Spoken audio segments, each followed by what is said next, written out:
राधे राधे। कैसे हैं आप सब? ओम नमो भगवते वासुदेवाय।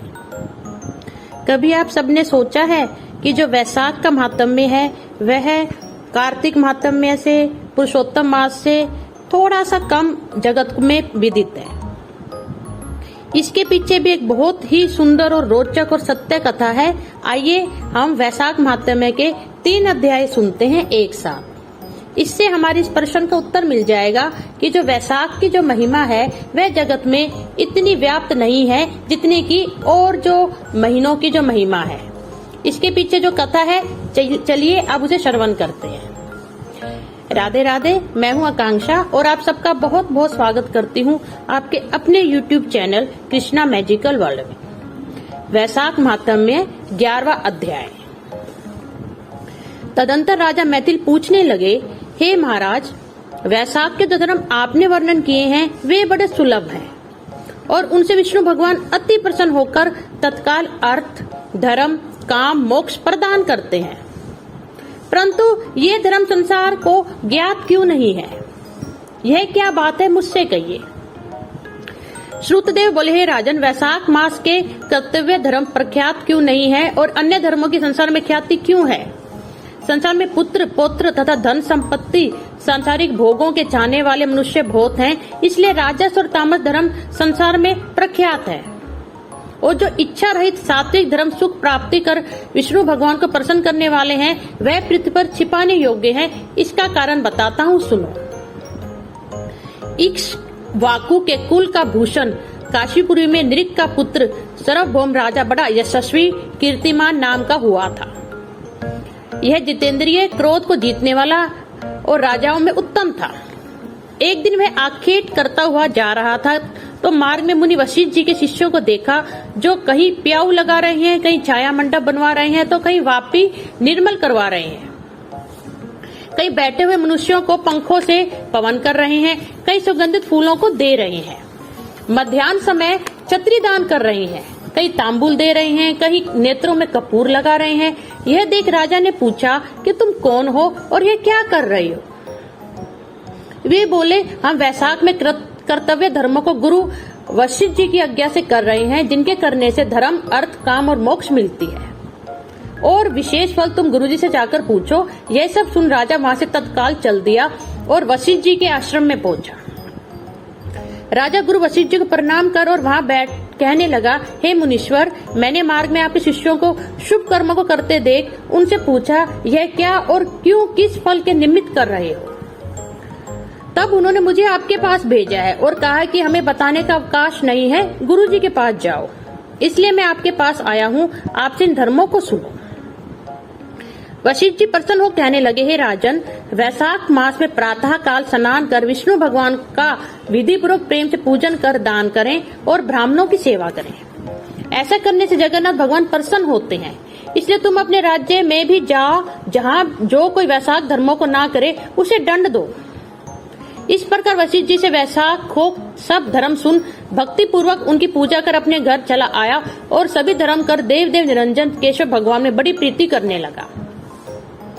राजा ने हाथी पर ढोल रखवाकर अपने राज्य में मुनादी करा दी कि 8 वर्ष से 80 वर्ष के वृद्ध, पिता, पुत्र, भार्या या इष्ट मित्र कोई भी हो जो मेष की संक्रांति में सूर्योदय से पहले स्नान नहीं करेगा और वैशाख तो धर्मों का पालन नहीं करेगा, उसको चोर के समान दंड दे देश से निकाल दूंगा।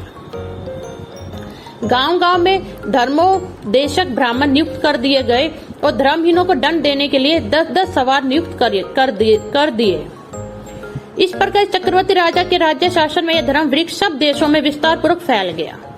जो मनुष्य परमार्थ से भी इस राजा के नगरों में मर जाते थे उनको निस्संदेह विष्णुलोक प्राप्त होता था और यमलोक नहीं जाते थे, जिसे चित्रगुप्त को लिखने के लिए कुछ काम ना रहा।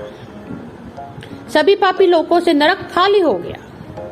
तब नारद जी धर्मराज के पास जाकर बोले, हे राजन, नरक में पहले जैसे हाहाकार शब्द अब सुनाई नहीं देते। खोटे कर्म करने वाले माया और दम से भरे हुए पापी मनुष्य तुम्हारे लोक में क्यों नहीं आते? और चित्रगुप्त भी हाथ पर हाथ धरे बैठे हैं, इसका क्या कारण है? तब धर्मराज बोले, हे नारद, आजकल पृथ्वी का राजा ऋषिकेश पुराण पुरुषोत्तम का बड़ा भक्त है उसने अपने देश भर में मुनादी करा दी कि सब छोटे बड़े बूढ़े मेष की संक्रांति में वैशाख मास के धर्म का पालन करें। उल्लंघन करने पर दंड के भागी होंगे, जिसके भय से वहाँ की प्रजा के लोग वैशाख के धर्म का पालन करते हैं। इस कारण उनका मेरे लोक में आने का मार्ग बंद हो गया है और सब भ्रम हत्यादि पापों से छूटकर सीधे विष्णु पद को प्राप्त होते हैं। इसलिए मैं उस महाबली से युद्ध कर उसे मारूंगा। यदि वह मुझसे न मरेगा तो मैं ब्रह्मा के पास जा उनसे सब निवेदन कर स्वस्थ हो जाऊंगा। इस प्रकार नारद जी ने सलाह कर मृत्यु, रोग, जरा आदि सेवकों तथा 50 कोटि यमदूतों को ले स्वयं यमराज दंड उठा भैंसा पर चढ़ पृथ्वी पर आए और शीघ्र ही उस राजा की पुरी को घेर महाशंखनाद करने लगे। जब राजा ने यह सुना कि यम ने यह पुरी घेरी है, तब अत्यंत क्रोध कर अपनी सब सेना सजा नगर से बाहर आया। दोनों में घोर युद्ध हुआ। राजा ने यम की सारी सेना आदि को जीतकर क्षण भर में भगा दिया, जिससे क्रोध कर यमराज ने अपने अनेकों बाण चलाए और ढाल तलवार उठाकर राजा को मारने को आया। तब राजा ने 3 बाणों से यमराज के धनुष, ढाल, तलवार आदि सब काट कर गिरा दिए और एक तीक्ष्ण बाण यमराज के मस्तक में मारा। तब यम ने क्रोध कर अपना दंड उठाया और उसको ब्रह्मास्त्र से अभिमंत्रित कर राजा के ऊपर छोड़ दिया। यह देख विष्णु भगवान ने अपने भक्त की रक्षा के लिए सुदर्शन चक्र छोड़ा, जो रण में आ ब्रह्मास्त्र का निवारण कर यम को मारने को उद्यत हुआ। तब राजा सुदर्शन चक्र को नमस्कार कर स्तुति करने लगा कि इस यम की रक्षा करिए। तब सुदर्शन चक्र राजा की स्तुति करने पर बैकुंठ को चला गया और यम बहुत उदास हो ब्रह्मा जी के पास गया, जहाँ लोकपाल और दिक्पाल बैठे उपासना कर रहे थे। उसने देखा चारों इतिहास पुराण शरीर धारण कर खड़े हैं, नदी सरोवर मूर्तिमान विराजमान है, पीपल आदि सभी वृक्ष खड़े हैं, वापी, कुआं, तालाब और पर्वत सब मूर्तिमान है। दिन रात, पक्ष, मास, कला, काष्ठा, निमेष, ऋतु, अयन, युग, संकल्प, विकलय, निमेष, उन्मस, ऋष, योग, करण, पूर्णिमा, अमावस्या, सुख दुख, भय, लाभ, अलाभ, जय, अजय, सतोगुण, रजोगुण, तमोगुण, शांत, मूड, अतिपोर, प्राकृतिक विकार, कफ, वात, पित्त आदि सब चराचर मूर्तिवान सेवा में खड़े हैं। उनके बीच में यमराज सेवकों सहित लज्जावान हो मुख मलिन कटे वृक्ष की भांति जा गिरा और त्राही त्राही पुकारने लगा, जिसको देख सभी आपस में अचरज से कहने लगे, यम के यहाँ आने का क्या कारण है? जिस यम को काम से क्षण भर भी अवकाश नहीं मिलता था, जिसके वस्त्र फट रहे हैं, चित्रगुप्त भी इसके पीछे पीछे ही आया है। यमराज कहने लगा, हे कमलासन, मेरी प्रतिष्ठा भंग हो गई है, मुझे खूब पीटा है, मेरे वस्त्र आदि छीन लिए हैं, आपके होते हुए मेरी यह दुर्गति हुई है। यह सुन सभा में बड़ा भारी कोलाहल हुआ। तब पवन ने ब्रह्मा जी की सलाह से सबकी वाणी रोक दी और यम को वहां से उठाया और आसन पर बिठा पूछने लगा कि यह दुर्गति तुम्हारी किसने की है? तो कुशकेतु जो सबके पिता हैं, उनके सामने अपना सब वृतांत कहे, वह तुम्हारे हृदयस्थ दुख को दूर करेंगे। तब पवन के कहने पर यमराज कुशकेतु के पुत्र के मुख की ओर देख बड़े दीन स्वर और गदगद वाणी से सत्य सत्य बताने लगे। 12वां अध्याय। यम बोला, हे शंभु ब्राह्मण, मेरी बात सुनो, मेरा लोप हो गया, मैं मरने से भी अपने पद के खंडन को अधिक मानता हूँ। हे कमलासन, अपने स्वामी के यहाँ रहकर उसके नियुक्त किए कार्य को जो नहीं करता वह घून बनता है, जो बिना कार्य खाता है त्रियक योनि में जा 300 कल्प तक नरक भोगता है, जो निष्प्रय होकर अपने स्वामी का काम पूरा नहीं करता वह घोर नरक भोग कर कुएं की योनि पाता है, जो अपने कार्य में तत्पर रहकर स्वामी के कार्य को बिगाड़ देता है वह 300 कल्प तक चूहे की योनि पाता है, जो कार्य करने की सामर्थ्य होने पर भी घर रह जाता है वह बिल्ली की योनि पाता है। सो हे देव, मैं आपकी आज्ञा अनुसार प्रजा के धर्म का साधन करता हूँ और अपने कर्म अनुसार पुण्य और पाप कर्म को धर्म शास्त्र के जानने वाले मुनियों द्वारा भली भांति विचार कर कल्प के आदि वर्तमान में जो यातना होती वो मैं देता हूँ। हे प्रभु, अब मैं आपके नियोग को करने में समर्थ नहीं हूँ, क्योंकि कीर्तिमान राजा ने पृथ्वी से आपका नियोग उखाड़ दिया है। इस राजा के भय से समुद्र पर्यंत सब पृथ्वी के मनुष्य वैशाख के कर्तव्य धर्मों का पालन करते हैं। प्रजा ने सब पितृ सवरों की पूजा, अग्निष्टोमादि यज्ञ, तीर्थ यज्ञ आदि सब शुभ कर्म, साख्य योग, प्राणायाम करना, होम और स्वाध्याय का नाम लेना तक छोड़ दिया और अनेक प्रकार के पाप करने पर भी उनके वंश के, माता के वंश व ससुर तक के वंश के 26 पीढ़ियों तक के पितर सब पापों से मुक्त होकर दिव्य देह धारण कर मेरा मार्ग छोड़ विष्णु लोक में हरि भगवान के पास चले जाते हैं। अतः अब इस काम पर मुझको रखने की आवश्यकता नहीं है। यह आपका दिया हुआ दंड और पट आपके चरणों में रखा है। हे ब्राह्मण, जो अनेक को तीर्थ स्नान से, दान, तप, व्रत करने से, अनेक प्रकार के धर्माचरण करने से, प्रयास में पतन होने, रण में मरने से, यज्ञ आदि करने से देवगति नहीं मिलती। जो मेष की संक्रांति में प्रातःकाल स्नान कर भगवान का पूजन कर कथा श्रवण करें और वैशाख महात्म्य सुने और यथोचित वैष्णवीय धर्मों का संपादन करें तो वह विष्णु लोक का अधिपति हो जाता है। राजा की आज्ञा से वैशाख के कर्म को कर सभी मनुष्य बैकुंठ को चले जाते हैं। यह राजा मेरा तथा आपका परम शत्रु है। ये जगतपति, इस राजा का निग्रह करना उचित है। यदि हम उसकी उपेक्षा कर देंगे तो केवल विष्णु भगवान के चरणों का आश्रय लेकर वह राजा संपूर्ण लोक को बैकुंठ में ले जाएगा, इसमें संदेह नहीं। इस कीर्तिमान राजा ने मेरी लिपि दूर कर दी है, ऐसा किसी क्षत्रिय ने आज तक नहीं किया। हे प्रभु, पट मार्जन की बात तो पुराणों में भी नहीं सुनी। उस राजा के सिवाय भगवान में तत्पर ऐसा राजा कोई नहीं हुआ जिसने पट मार्जन की घोषणा कर दी हो और यमलोक में आने का मार्ग रोक दिया हो। 13वां अध्याय। ब्रह्मा जी कहने लगे, हे यम, इसमें क्या आश्चर्य की बात है? क्यों दुखी होते हो? सद्गुणों से ईर्ष्या करना मरणातक होता है। उसके उच्चारण मात्र से परम पद की प्राप्ति होती है। फिर राजा के शासन से विष्णु लोक को क्यों न जाएं? जिनकी जीवा पर हरि विराजमान है और जो विष्णु भगवान को प्रणाम करते हैं, स्मरण करते हैं और उनके गुणानुवाद गान करते हैं, उनको अश्वमेध यज्ञों के समान फल मिलता है।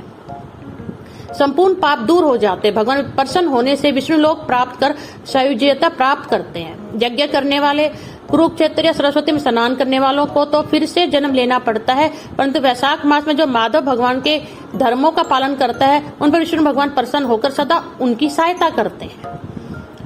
हे शौर्य, उस राजा का प्रभाव मेरे वंश में नहीं है, क्योंकि वासुदेव भगवान के भक्तों का अशुभ कहीं नहीं होता। उसको जन्म, मृत्यु, जरा व्याधि आदि भय नहीं व्यापते। स्वामी के नियुक्त कार्य करने पर देहधारियों को कुछ अपराध नहीं होता। हे यम, जब तू इस कार्य के करने में समर्थ है तो मेरा क्या दोष? तू शोक मत कर। ब्रह्मा जी कैसे कहने पर यम बहुत दुखी हो दीनवान से कहने लगा, हे तात, अब मुझे अपने काम पर जाने की इच्छा नहीं है। इस महावीरवान राजा को जब मैं अपने धर्म से चलायमान कर दूंगा तब कृत्य होगा। हे कृपालु, आप मेरे इस कार्य को सिद्ध करा दीजिए, तब मैं फिर शासन करूंगा। यह बात सुन ब्रह्मा जी यम से कहने लगे कि इसकी विष्णु धर्मपरायण राजा का निग्रह तो तू नहीं कर सकता। फिर ब्रह्मा जी यम को साथ ले क्षीर सागर विष्णु भगवान के पास गए और सांख्य लोग स्तुति करने लगे। तब विष्णु भगवान प्रकट हुए तो यम और ब्रह्मा जी ने प्रणाम किया। तत्पश्चात विष्णु भगवान ने आने का कारण पूछा। ब्रह्मा जी बोले, हे श्रेष्ठ, आपके दास राजा के शासन में सब मनुष्य वैशाख धर्मों को करके विष्णु पद को प्राप्त करते चले जा रहे हैं। इसी कारण यमपुरी शून्य हो गई है। इससे अत्यंत दुखी होकर यह यम राजा से युद्ध करने गया और उसको मारने का दंड उठाया। तब आपके चक्कर ने उसे परास्त कर दिया। तो यह दुखी हो मेरे पास आया। हम आपके महात्मा भक्तों को दंड देने की सामर्थ्य नहीं रखते हैं, अतः हे महाविभो, हम आपकी शरण में आए हैं। इसलिए प्रभु, उस राजा को दंड देकर आप अपने यम की रक्षा करिए। ब्रह्मा के वाक्य सुनकर विष्णु भगवान हंसे और ब्रह्मा जी व यम से बोले, मैं लक्ष्मी तथा प्राण और देह, श्री वत्स, कौस्तुभ, मणि तथा वैजंती माला, श्वेतद्वीप, बैकुंठ, क्षीरसागर, शेष और गरुड़ का त्याग कर सकता हूँ, परंतु ऐसे भक्तों को कदापि नहीं त्याग सकता जिन्होंने मेरे लिए संपूर्ण भोग त्याग दिए, प्राण छोड़ दिए, मुझ में ही अपनी आत्मा को लगा दिया। उन्हें मैं कैसे छोड़ सकता हूँ? ऐतव हे यम, मैं तेरे दुख को दूर करने को उपाय बताता हूँ। उस राजा को मैंने 10 सहस्त्र वर्ष की आयु दी है। उसमें से 8 सहस्त्र वर्ष बीत चुके हैं। अब 2 सहस्त्र वर्ष की आयु भोग कर वह मेरी सायुज्य भुक्ति को प्राप्त हो जाएगा। तब एक वैन नाम का राजा बड़ा दुराचारी होगा। वह सब वेदोक्त धर्मों का लोप कर देगा। तब वैशाख के धर्म भी नष्ट हो जाएंगे। फिर अपने ही पाप से वैन जल जाएगा। तब मैं पृथु का रूप धारण करके पुनः धर्मों की स्थापना करूंगा और वैशाख प्रख्यात धर्म मनुष्यों से कराऊंगा। इस प्रकार है यम, तेरे कार्य सिद्धि हो जाएगी। तू खेद मत कर। वैशाख के धर्म में निष्ठ महात्माओं द्वारा इस वैशाख मास में भी तुझे भाग प्राप्त होगा। राजा से भी तेरा भाग मिलेगा। तू खेद को छोड़कर पराक्रम प्राप्त होने योग्य बन। जो मनुष्य पृथ्वी में तेरे उद्देश्य से प्रतिदिन स्नान, अर्घ्य, जल, कुंभ, दही, अनादि का दान न करेंगे, उनके किए हुए सब कर्म निष्फल हो जाएंगे। ऐसा तू उस राजा के ऊपर क्रोध का त्याग कर दे। वह राजा तेरा भाग देगा, क्योंकि वह मेरा अत्यंत भक्त है। और जो कोई प्राणी तेरा भाग देकर वैशाख धर्मों में प्रवृत्त हो, उनके धर्म में तू विघ्न मत करना। जो धर्म के पालन करता तुम्हें छोड़ केवल मेरा ही भजन करे, उनको तुम मेरी आज्ञा से अवश्य दंड देना। उस राजा से तुम्हें भाग दिलाने के लिए मैं अभी सुनंद को भेजता हूँ। वह वहां जाकर तुम्हें भाग दिलवाएगा। तब भगवान ने यम के सामने ही राजा को समझाने के लिए सुनंद को भेज दिया, तो राजा को समझाकर पुनः भगवान के पास आ गया। ऐसा यम को आश्वासन देकर विष्णु भगवान वही अंतर्ध्यान हो गए तथा ब्रह्मा जी भी यम को समझाकर आज्ञा दे चले गए। यम भी कुछ प्रसन्न हो अपनी पुरी को चला गया। फिर सुनंद की आज्ञा पर राजा ने अपने राज्य में सारी प्रजा को प्रतिदिन यम के निमित्त स्नान अर्घ्य आदि करने की तथा वैशाख के धर्मों में यम को भाग देने की सूचना करा दी, और अगर जो कोई धर्मराज का भाग नहीं देगा उसके वैशाख में दिए कर्मों को यमराज स्वयं ले लेंगे। वैशाख की पूर्णमासी एक दिन पहले यमराज के लिए जल का घड़ा, दही तथा अन्नदान करना चाहिए। फिर पितरों के निमित्त, गुरु के निमित्त, पीछे जनार्दन मधुसूदन भगवान के निमित्त उनकी प्रतिमा बनवाकर धर्म के चलाने वाले गरीब ब्राह्मण को शीतल जल, दही, अन्न, तांबूल, दक्षिणा और फल कांसे के पात्र में रख अर्पण करने चाहिए। और राजा स्वयं भी ऐसा ही करने लगा। तत्पश्चात राजा अपनी शेष आयु को पूरी कर यथेष्ट भोग पुत्र पौत्रादि समेत बैकुंठ को चला गया। फिर वेन नाम का एक महान नीच राजा हुआ। उसने सब धर्म तथा वैशाख धर्म को लोप कर दिया, अतः सब पुराने धर्मों को करना भूल गए। इसी कारण वैशाख धर्म बहुत प्रसिद्ध नहीं रहा। विष्णु भगवान के कोई विरले भक्ति वैशाख धर्म की महत्वता को जानते हैं। ओम नमो भगवते वासुदेवाय। धन्यवाद।